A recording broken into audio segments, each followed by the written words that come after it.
What's up, everyone? Happy Friday, and welcome to the game on Pax8 Live, the show where we talk about all of the cybersecurity shenanigans you need to be aware of for the last week. We have a huge show plan with some coaches from Academy joining us to talk about the coaching experience, specifically as it relates to cybersecurity operations. With that in mind, before we get started, don't forget to check out pax8beyond.com and pick up your tickets now. As I understand it, we're about out of room at Pax8 Beyond, and although the full swimming center may not be in operation, there's still going to be a ton of power-packed sessions for you to attend, including the new security lab that we talked about 2 episodes ago. Make sure you check that out. Don't forget to like, share, subscribe, and all that jazz. And with that, we'll move straight into the news.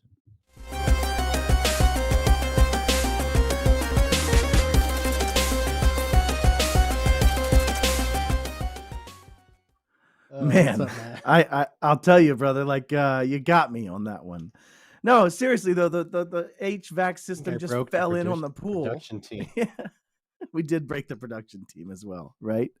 But yeah, it fell, and there's a lot to be talked about when it comes to standards there, I would wager, right, an engineering perspective. But yes, we will not have application of frameworks over there at the old Gaylord. Lots of frameworks, supportive frameworks. Thankfully, nobody was killed or anything. But the event is still on.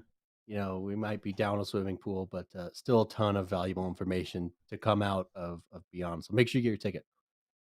Well, and I think Rob Ray has offered to make that up by having a small kiddie pool outside that he's going to take turns of people in. So yeah, he's killing it. He's killing it. Sign up for your kiddie pool spot. Yeah. No, let's get into it, man.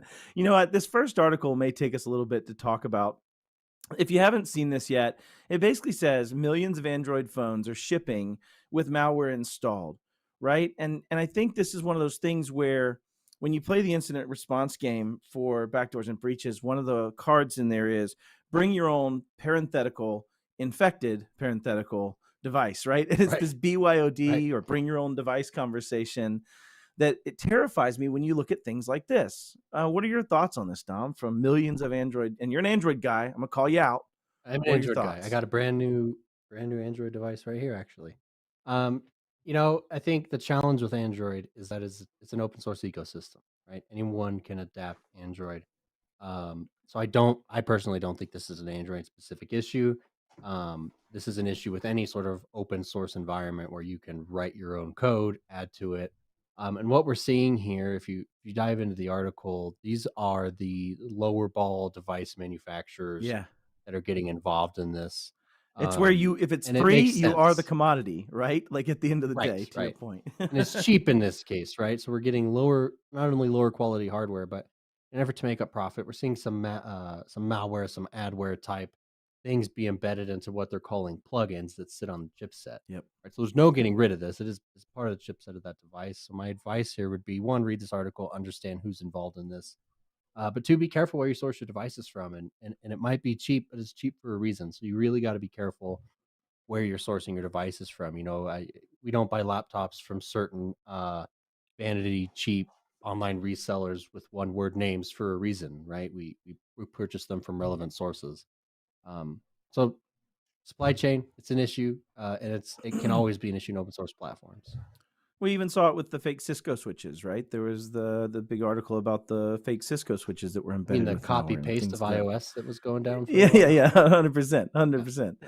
But the interesting, I think, takeaway from this at a larger scale is just that when you don't have control over the surface area of the phone or the device or the endpoint or the asset as it would be defined in Control 1.1, then you don't have the ability to even discover or take action on these things, right? And decide, is this safe enough? Should it be connecting to my environment? And so I think when you think about most of the bigger breaches that have happened in the last year or so, or at least 3 months, they've all been BYOD with a Plex server, BYOD, right, that was already pre-compromised from an identity perspective with Dragos. You had all of these kind of things that come into play in varying ways, and I don't purport to know all of them, but certainly this is just one of another string of things of why you would want to have strict control over the assets you own, where you secure them, to your point, Dom, and all of those things. When you expand on this a little further, my standard to defend against this would be, you need to have something like Intune. It doesn't have to be Intune, but in my opinion, Intune is the best at this. Managing applications. If you're going to allow BYOD, you need to have a layer of application management and enforcement to make sure that application is the right application is configured properly, and that you have control over that data. Yep. And you could expand further. I was speaking at a conference and was talking to one of the researchers around mobile security. And one of the things they found, if you remember Pegasus from the NSO group Yeah. in Israel, they had found several zero-click vulnerabilities that could be used with Android and Apple devices. Back to your point of it's not just one side, to be able to have zero-click methods of gaining access to the system, right? It was used to track dignitaries, it was used to track executives, and also people that were dissidents. Right. So the point is that you saw just recently, one of the things he was telling me was there was a company that was in China that had just recently injected those same TTPs into their commercial sales product that we saw in the Super Bowl ads. And what was funny about that was they actually had this in there just to suppress the uninstallation of their app, to suppress the launching and installation of the other competitive apps in that same space. And so you could see this commercial use of malware just to actually compete against their competitor, not necessarily to harm the user and the victim in that regard. So it's an interesting Right. aspect, but we won't have time for the other articles if we dwell on it. Let's move on to some of this kind of insurance stuff that's going on around something we've been saying for a while, Don. This isn't, I don't think, shocking to you. What are your thoughts on Isn't this? new. Insured companies are more likely to be victims, sometimes twice. I caught this headline on Purple Arrow when I got it, and I was like, "Huh, that's not shocking," because it's not, right? If you're insured against something and someone knows you're insured against something, the chance of payout is by default higher, right? That money is more likely to exist, I think, is what it Yep. boils down to. Um, so this one is a really interesting article. It dives into not only that they're more likely to be hit, but they're more likely to be hit more than once, and that was the part that Yep. caught my attention. Is we're seeing victims recover from the incident, and then we're seeing the attacker come back and do it again. Right, and that's the kind of scary part here. Is some level of something went wrong, whether it's controls weren't strengthened or whether it's some persistence wasn't identified during the recovery phase, and obviously left them a back door. But again, I think the headline is not a shocking one for me in any No. sense of the word. Well, and even if you decouple the fact that they're insured versus being hit twice, the insurance just gives incentive to hit twice. But what got them Right. there, to your point, was really the posture and the choices and all of the things, right, that go into that.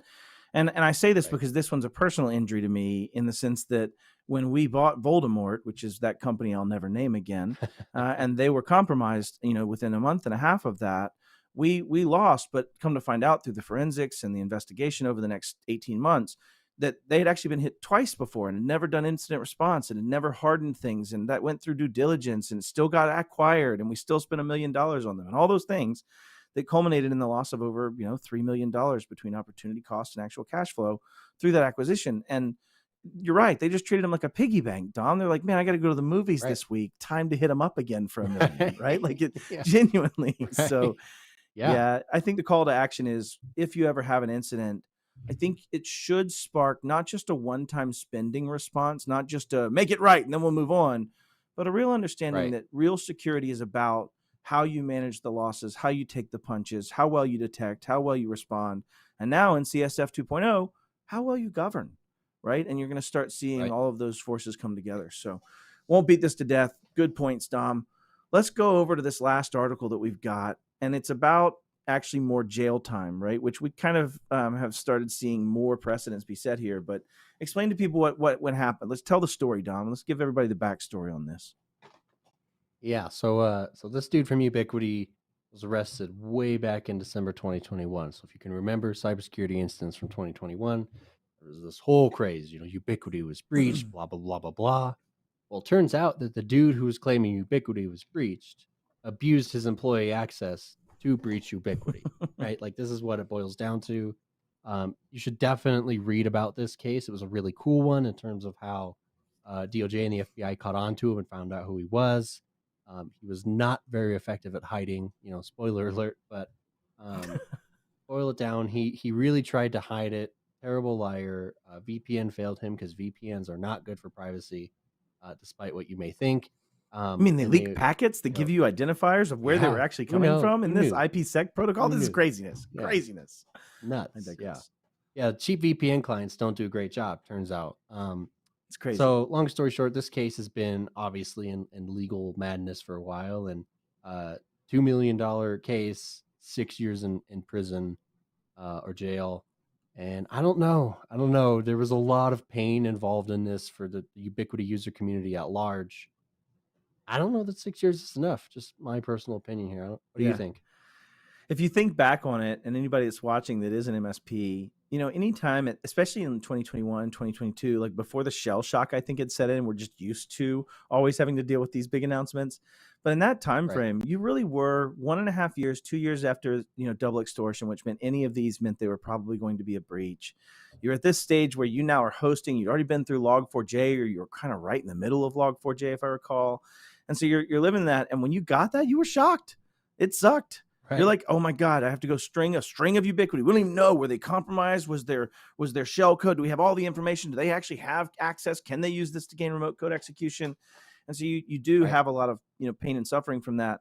But I think the point that I want to dwell in on it is that regardless of how long the jail time was, we already saw Uber and the executive from Uber get jail time and then ultimately not have jail time, right? We all kind of saw that fizzle out over the last couple months.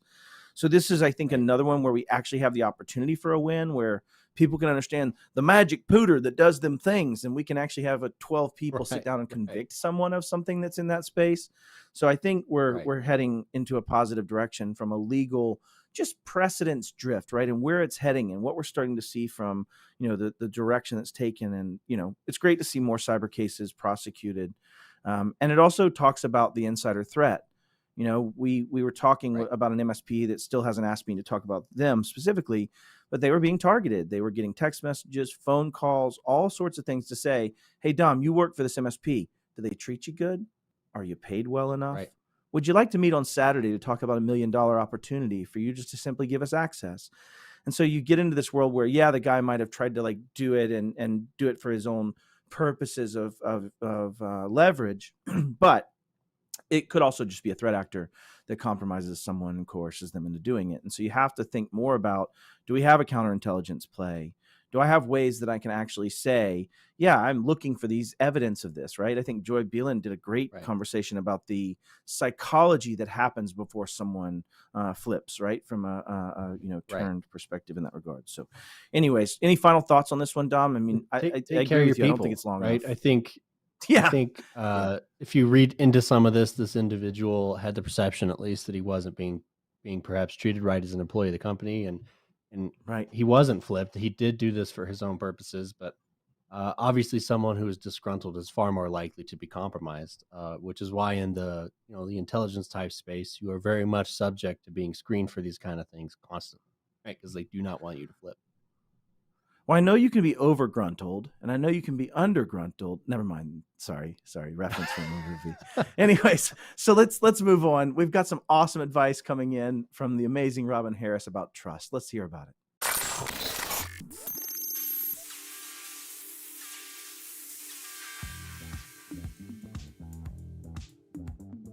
All right, today we're going to talk about trust, and we're going to talk about trust as a differentiator.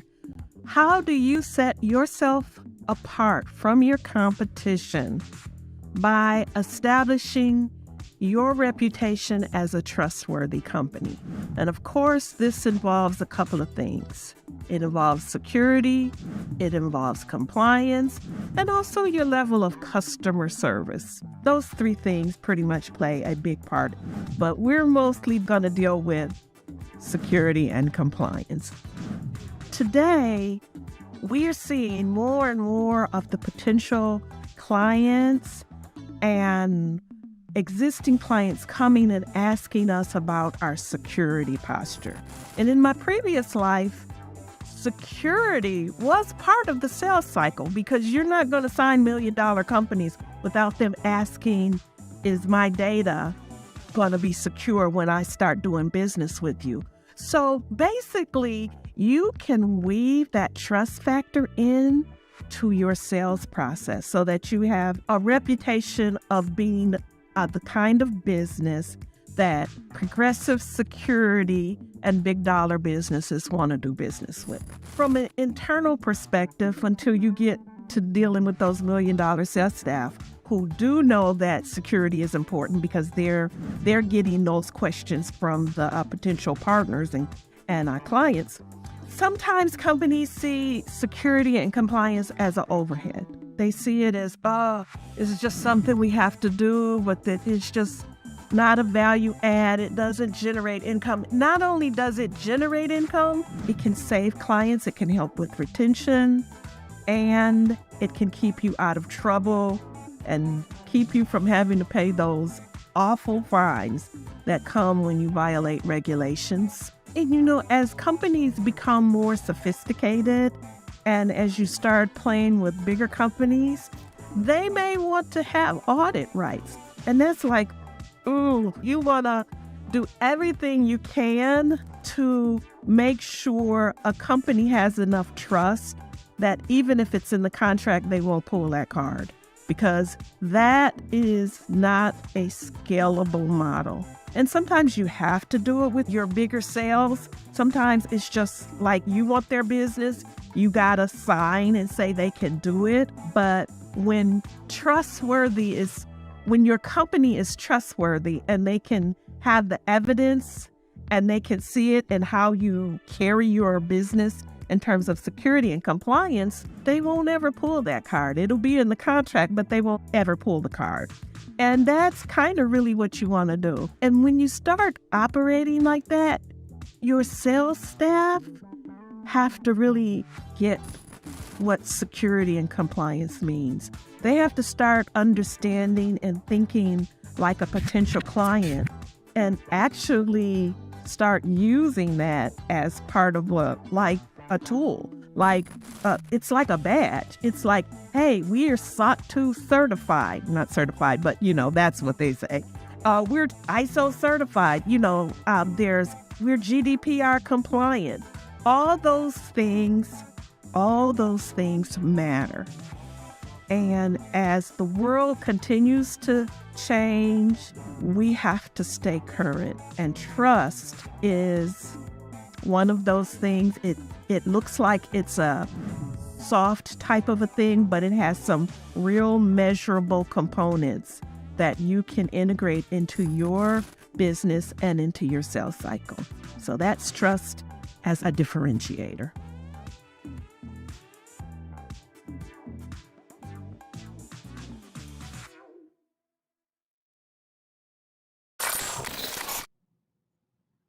All right. Well, thank you, Robin. I really appreciate it. Great words, obviously.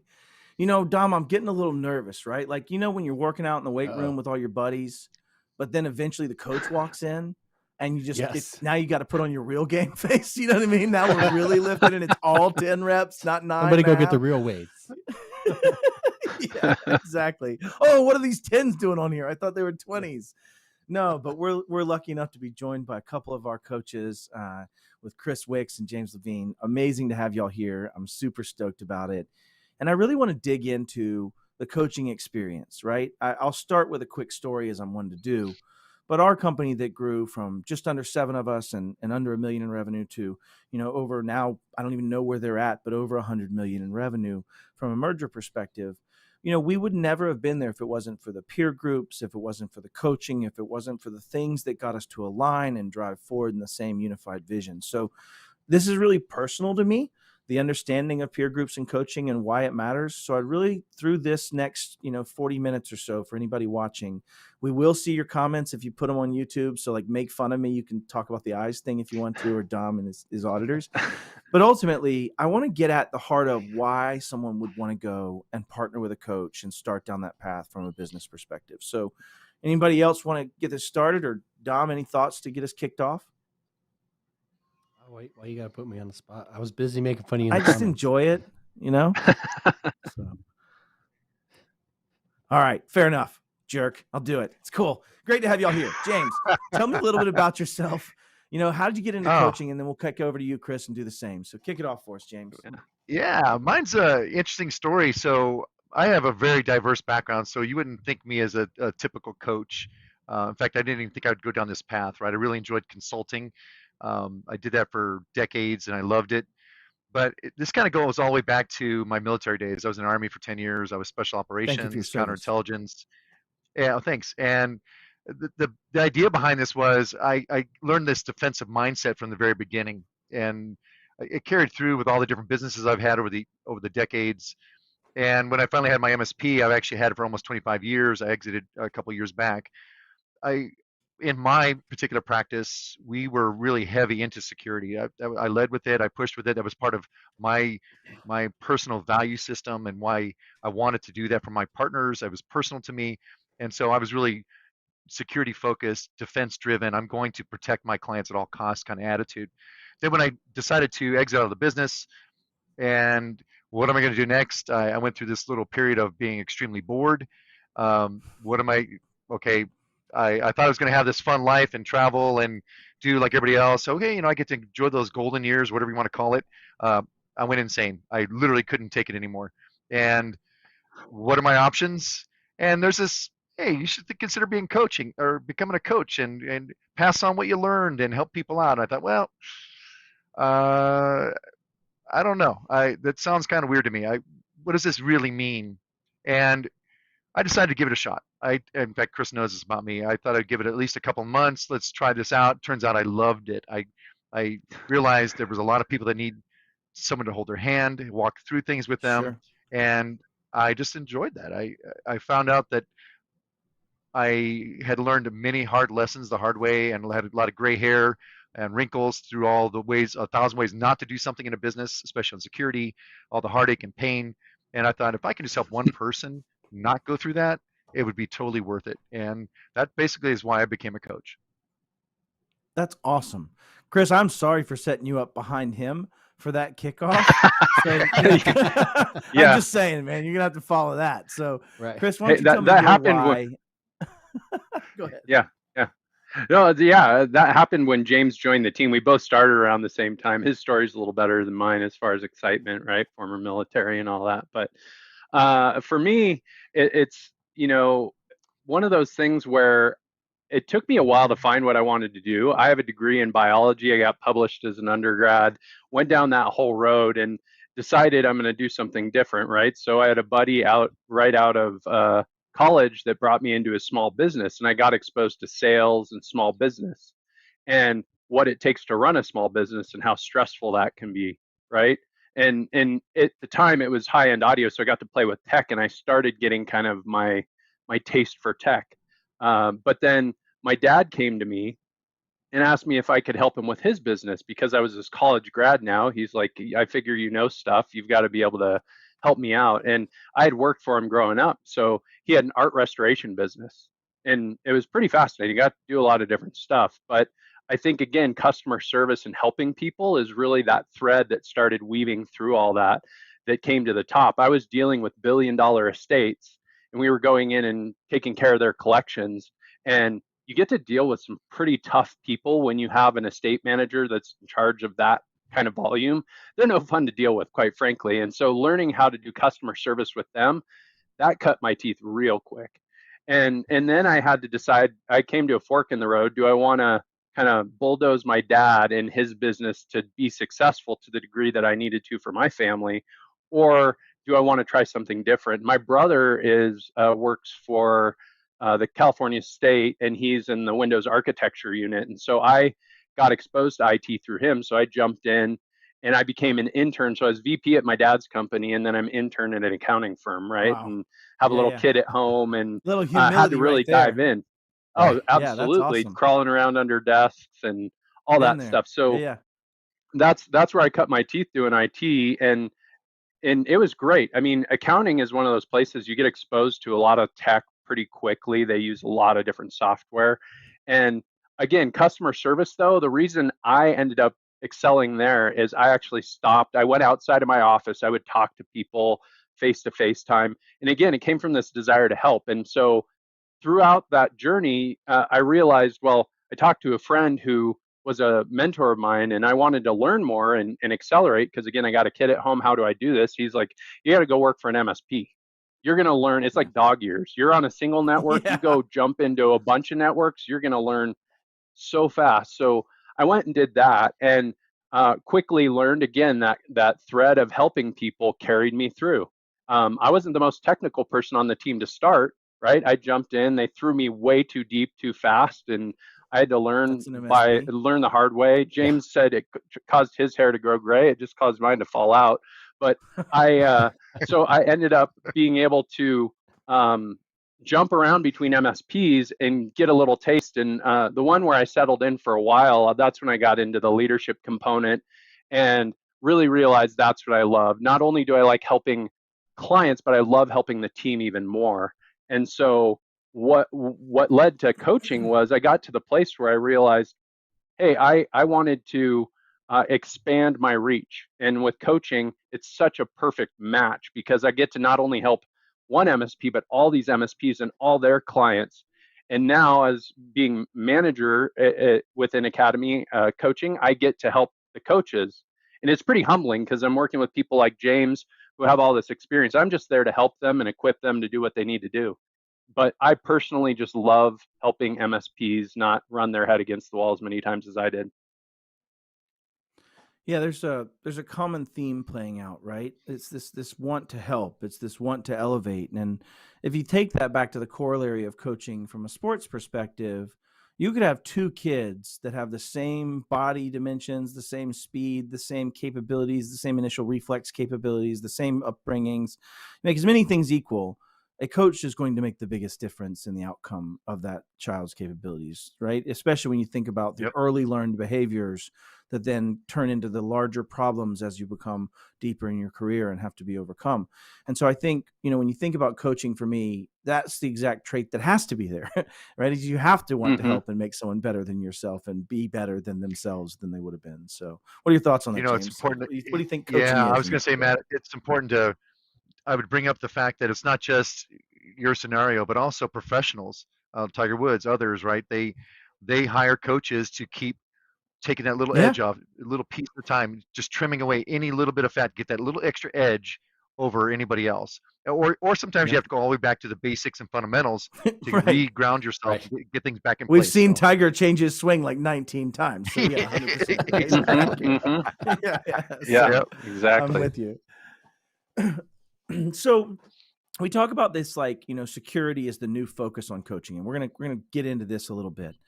What are your thoughts and what have you seen just in the last 2 or 3 years from coaching? And I'm assuming you've been coaching that long, James. Maybe I'm incorrect, so correct me if I'm wrong. Yeah. But either of you can tackle this. What have you seen change from a coaching perspective? What, in my mind would have been very coaching for efficiencies, REM, reactive hours per endpoint per month, things like that, to now this big specter of cybersecurity, right? And thank you. I got an acronym on that. But what's different now? What are you seeing now from coaching that's different because of security in specific? Chris, you want to go first? Sure. Yeah, I think the one key element is MSPs trying to figure this out.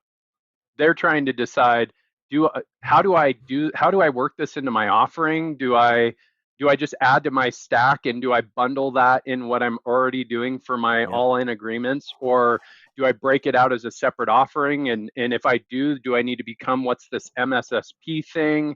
Do I need to get into CMMC, NIST compliance? Like what are all the things that I need to get into? So I'd say MSPs are still in that phase of figuring it out. It's been on the forefront for a while. All of them have some kind of security offering. All of them have that woven into their offering on some level. Well, maybe not all of them, but most of them do. But how far does that go, and what does it look like to make it part of my business and actually start driving revenue with it? James, thoughts? Yep. Yeah, I'm glad you brought that up. So I'm going to kind of circle back. Let's say I've got a couple partners who are going through security coaching right now, and the journey that they've taken from the very, very beginning of what they thought they wanted to do, and how are we going to build out a security practice inside of our managed service business? What is that going to look like? And they went up to Reddit, and they went to all these places and read all the blogs and went to all the vendor resources. Yet, however, when they go to actually try to implement it, it's confusing, it's complex. And over the last couple of years, the complexity is only uh, escalating. It's getting more and more challenging just to implement the basic components of a good security practice. And so part of the coaching side is not just the accountability that we give them, but really focusing on what is it you're trying to accomplish. Obviously, there's multiple steps to building out a security practice, but what are the steps we're actually taking? Let's get this accomplished. You got all these ideas, but maybe only one of them are actually going to be useful that we can actually implement into your practice. So how do we actualize this, make this a reality? Let's put a timestamp on this, and let's make it an accountable portion of we're going to get this done. And then the other side of the coaching calls that we have, especially on security, is this is what we came up with. Here's what our peers are saying. What do you think?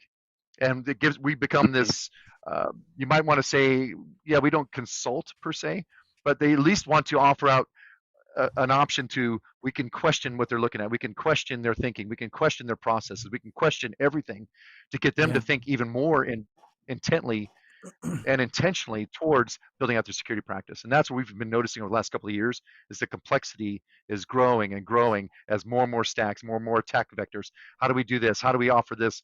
And that's what we do, is we slow down the conversation, we get back to the core of the basics, and we make them implement it and build it into their practice. Well, that's huge, right? That shift from security being an operational piece of the business, because when I first got an MSP, the common trend was like, buy some product that's in that top right quadrant that they bought from Gartner and deploy it, and like, poof, secure. Maybe get a UTM, right? And we're good, unhackable, in the walled garden. And that's just it was never true, by the way. Like, at no point in cybersecurity history was that true. Let's be clear. But now we're just had a lot of burning bodies inside of a castle, right? Like, unfortunately. Yeah, exactly. They were well hidden. And Dom, just so you know, we're actually seeing that now. I have these conversations every week. Oh, we want to buy this tool, and we think, and they just automatically assume this tool is going to fix all their world's problems, but there's no process. Where's the people? Yeah, you're going to throw technology at it, but where's the other elements of a security practice, right? And so that seems to always be missing. That's where we bring the coaching side in. So then, like, now that we've been doing this a while with security coaching, like, what's your favorite success story out of this? Obviously, we don't have to share partner names, but someone you got from that, I'm going to buy the shiny thing and we're good, to somewhat mature cyber operations. Yeah, I've got a couple. So I always have to go back to the maturity of the business. So I'm going to give you two. I'm going to give you, we have 4 growth stages, we call it. And the ultimate is that legacy, that final piece, right? That where you got this business where you can walk away as an owner, or as your C-suite. So I have one of my partners, I'll say, is in that second growth stage. They're building what good looks like. They're trying to build out good practices. There's still lots of challenges. And for them, just getting to the idea of, I don't need 10,000 tools and all these things that I'm being sold as a vendor, because all these shiny objects sounds great, just like you guys both said, Matt and Dom, that I'm going to throw a technology aspect to this and it's going to solve all my problems. But being able to walk through that and saying, let's strip it down to, what are the core elements that you really actually need? Let's look at your actual policies.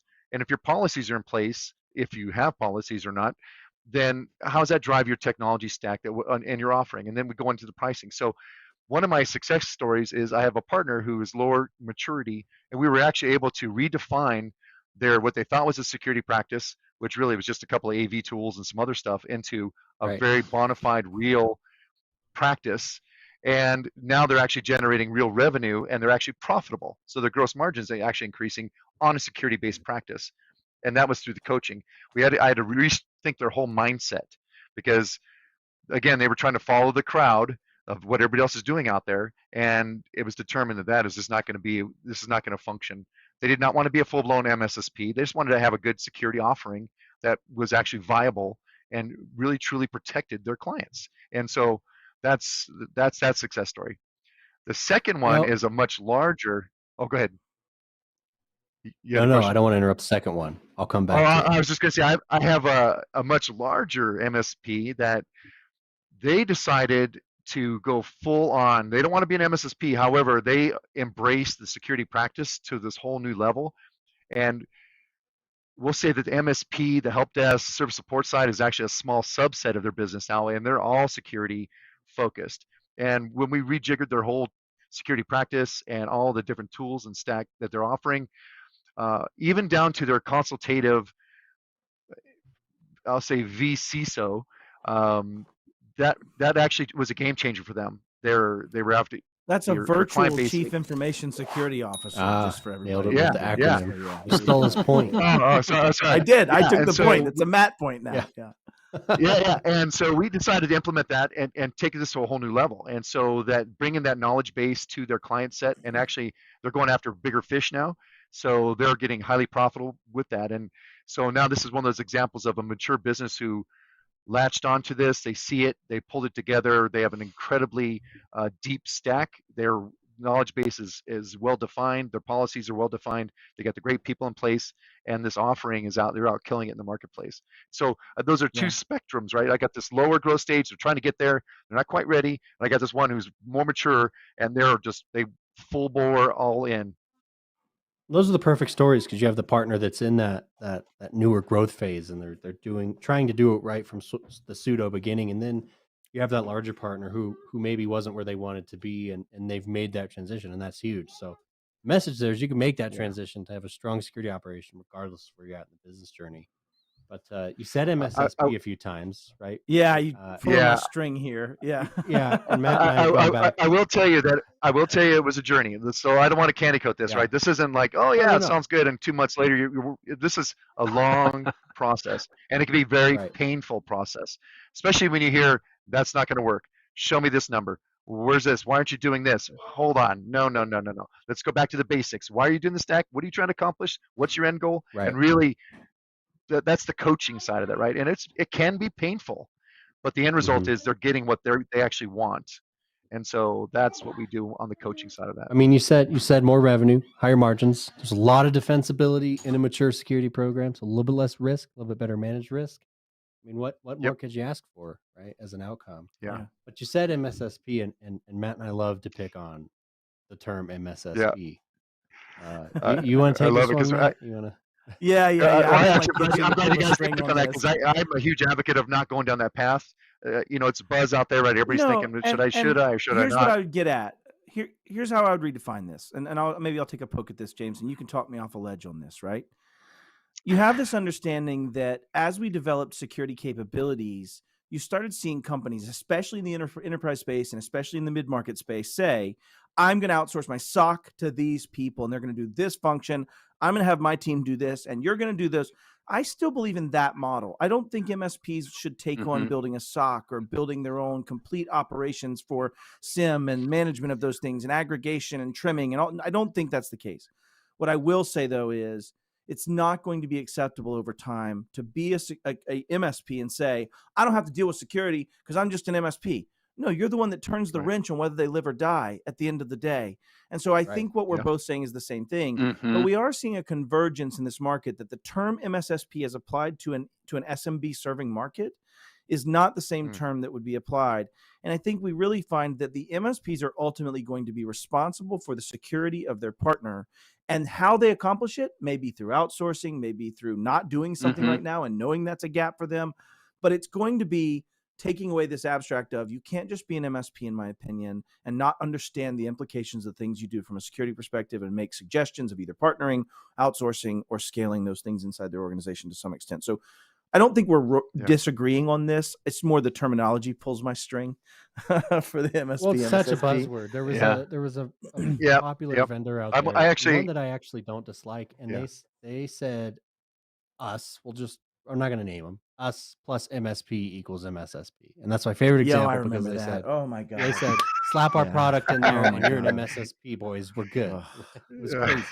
Yeah, there's so much more to it, right? And I think, Matt, that's a great way to kind of summarize it. Is when you think about the security area in general, I mean, you have to have your head in the sand to feel like, as a technology person in any way, shape, or form, that you don't need to be up on this to some degree. And I would say when it boils down to an MSP who is really the expert, like the reality is when we talk to MSPs and they have the insurance questionnaire that they need to fill out to get cybersecurity insurance, right? And a lot of those people just list their MSP as the solution. They don't say how they're doing it. They just put the MSP's name down that list on the questionnaire, and that's their answer.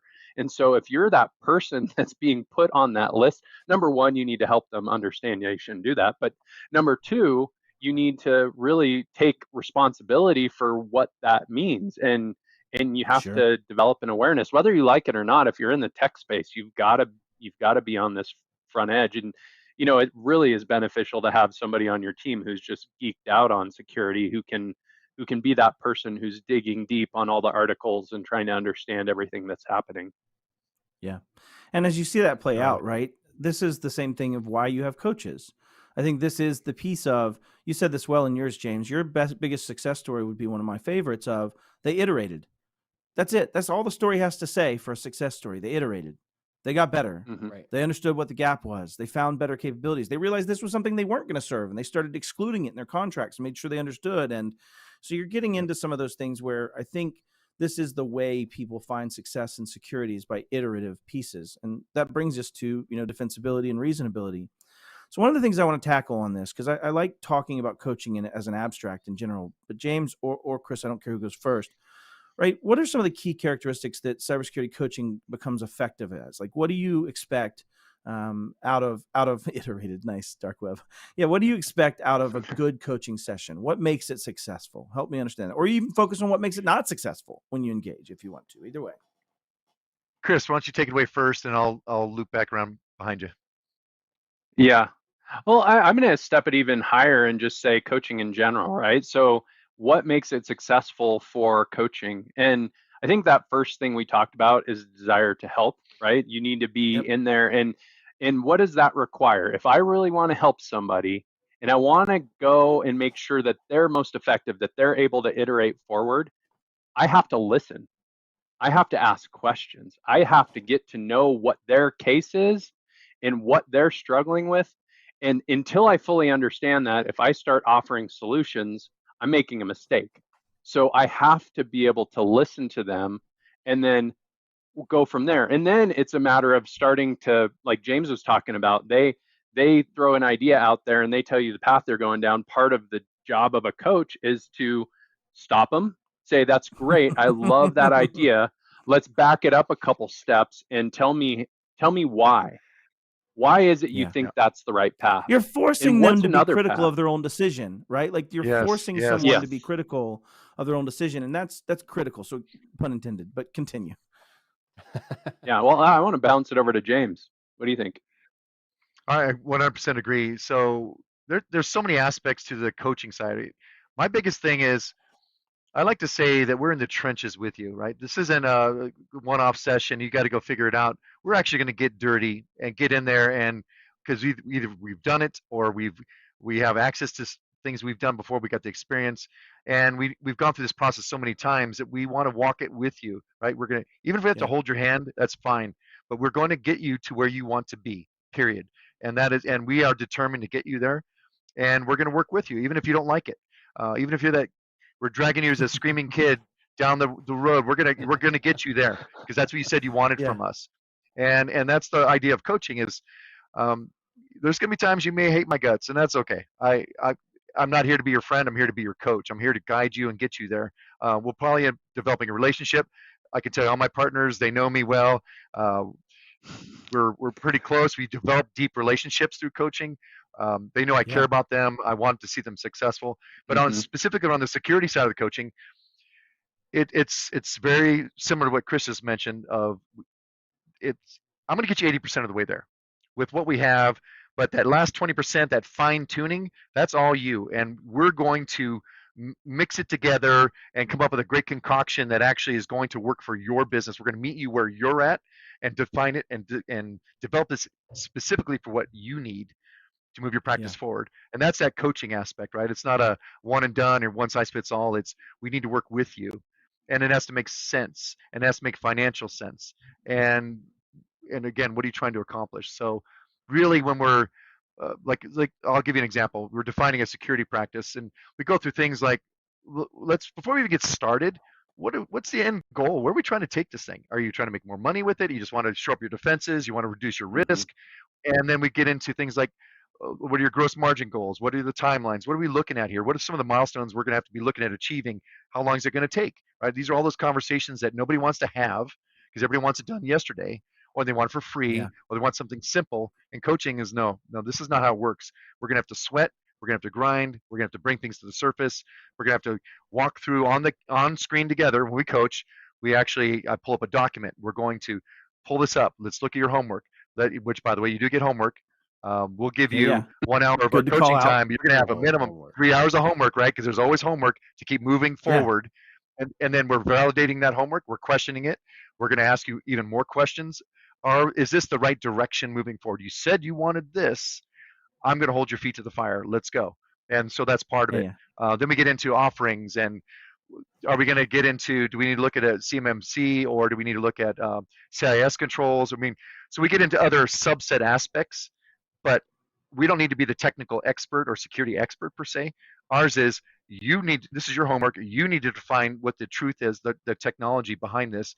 We're going to see if this actually fits exactly what you said you wanted in your business. And that's what we do as a coach. Yeah, I think that makes sense and holds to normal sports coaching, right? In the same breath of, you said something earlier, you may not always like me. No, I had several times I absolutely hated my coaches, right? That was terrible. I literally at some point have been dragged down the field by my compadres, right? Like, let's just be honest. But I always gained from it. And to your point also, that coach can only get you 80% of the way there. You're going to be strong enough. You're going to be fast enough. You're going to be able to move quick enough. You'll have enough stamina. But I can't make you pop and rip at the right time. I can't make you smell the football and get where you need to get. I can't do those things for you. Only you can. Right. And I think that's the same kind of corollaries you're making in coaching of what you're doing today.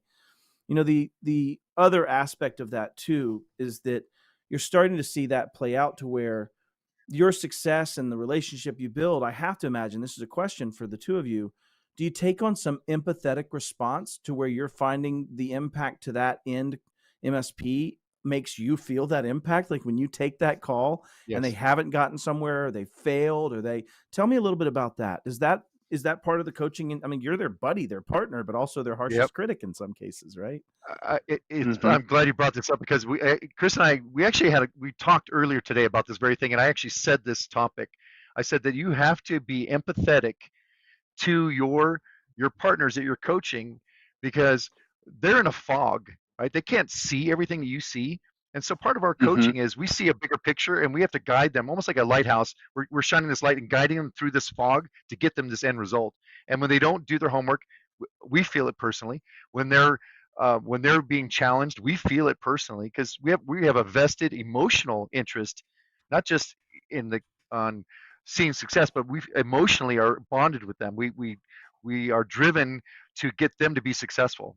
And Chris knows this about me. I'm very passionate, and so all my partners in particular, I care so much about them that I think about them after we're done with the coaching engagement. I'm thinking about my notes. I'm looking at what they're doing, even emails on the side, anything. I just want to keep them moving forward and know that I'm in their corner. I'm backing them up.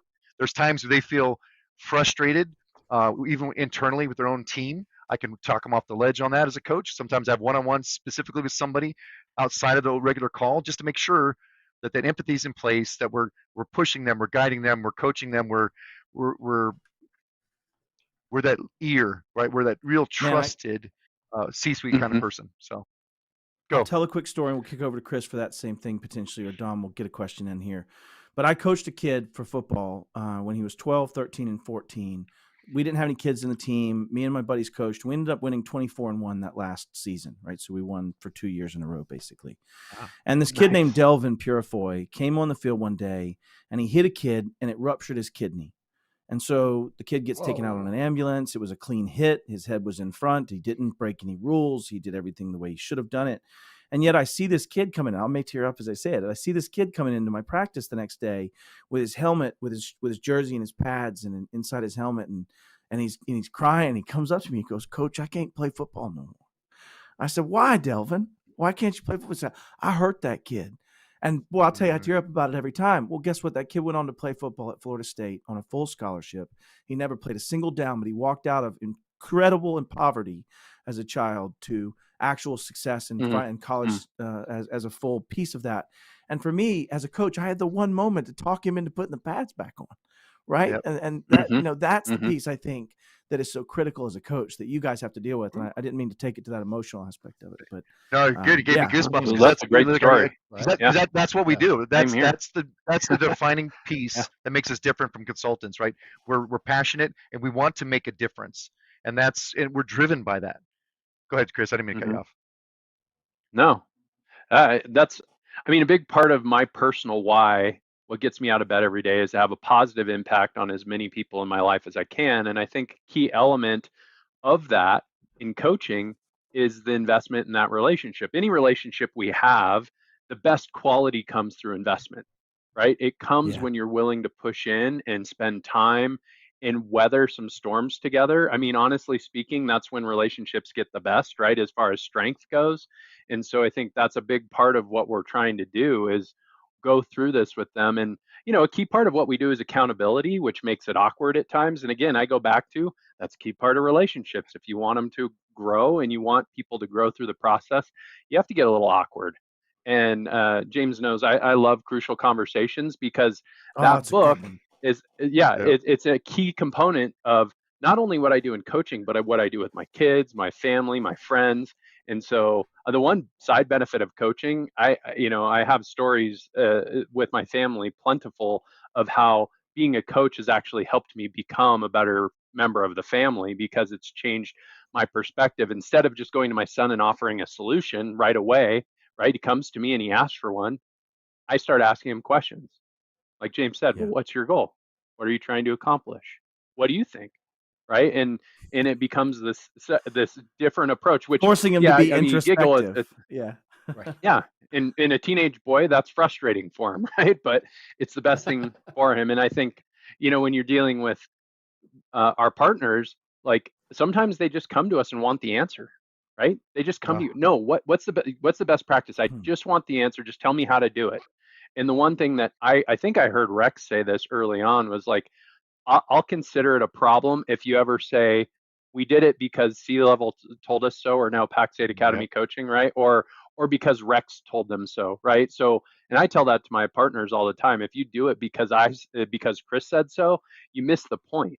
Like the whole point is Well for played. you to take it and make it your own. Yeah.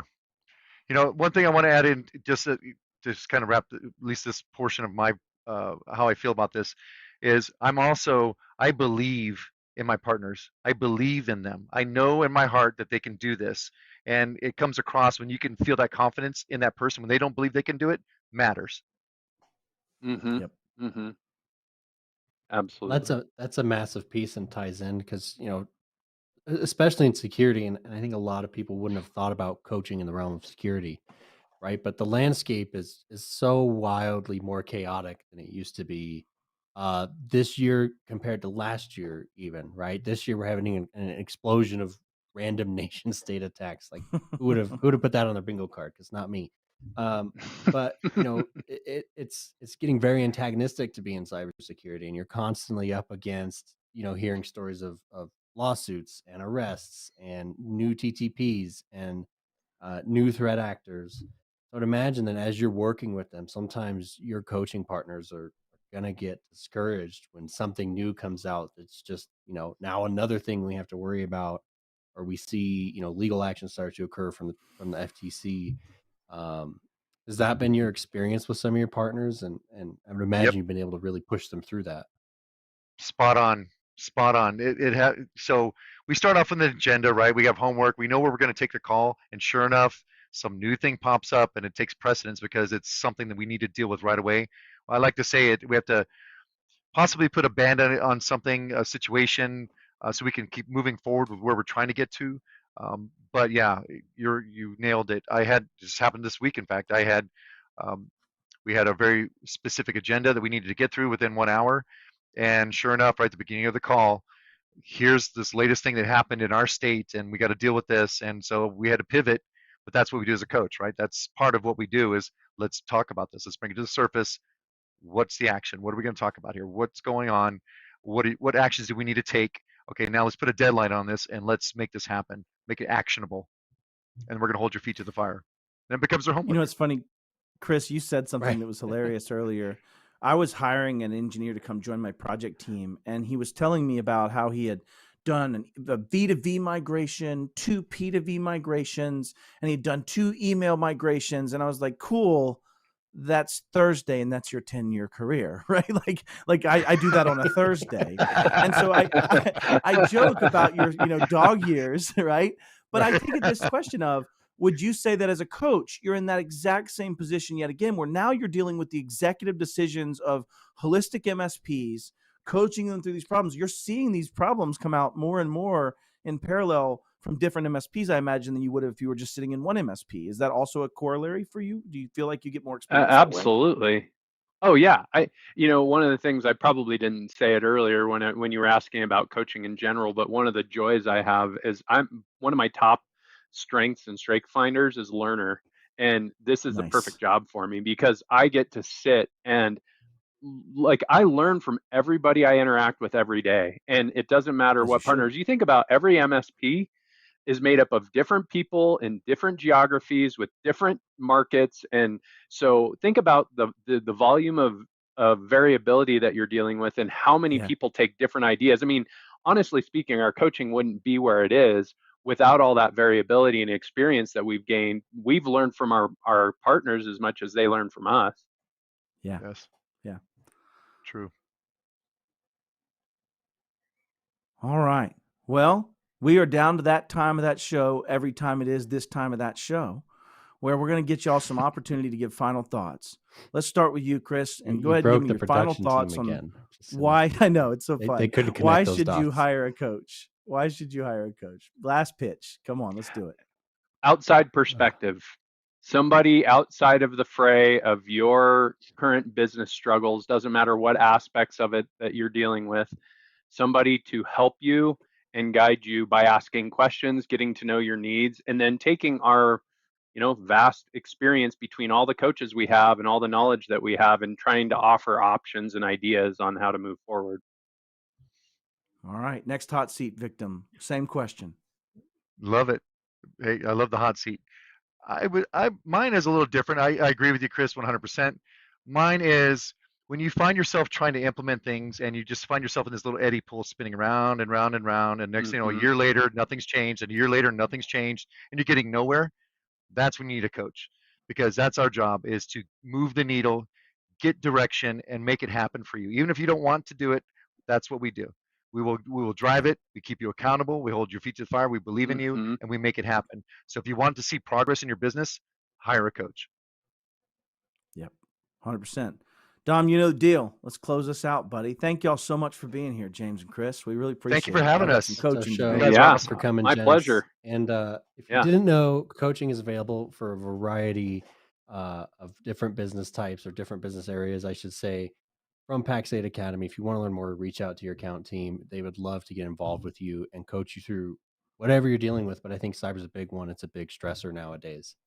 With that in mind, that is our show. I've got to repeat, don't forget to register for Pax8 Beyond. We are running out of room. Please don't forget to like, subscribe, and share. And join us next week. We're going to be talking about applying cybersecurity at home and some of the modern risks you see with consumer technology today. It should be a great show. We'll see you next week.